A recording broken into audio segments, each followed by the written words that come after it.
Kementerian Agama Kota Palembang akan melakukan bimbingan pelatihan khusus pengantin di tahun 2020. Sebanyak 33 angkatan akan dilakukan pelatihan khusus selama 10 hari menjelang pernikahan. Kepala Kantor Kementerian Agama Kota Palembang, Denny Priyansa mengatakan, pelatihan ini akan dilakukan melalui Kantor Kementerian Agama per kecamatan dengan materi hukum pernikahan serta tips berumah tangga yang baik yang dimulai sejak 10 hari sebelum hari pernikahan. Calon pengantin diwajibkan mendaftar terlebih dahulu.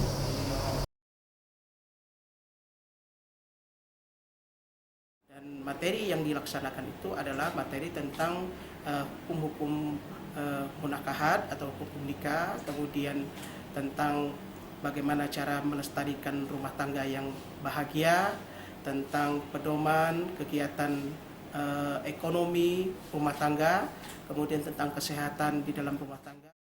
Untuk biaya pernikahan masih sama seperti sebelumnya.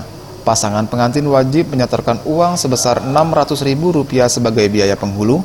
Jika dilakukan di kantor Kementerian Agama Kecamatan, tidak dipungut biaya alias gratis. Tim Liputan Sriwijaya TV.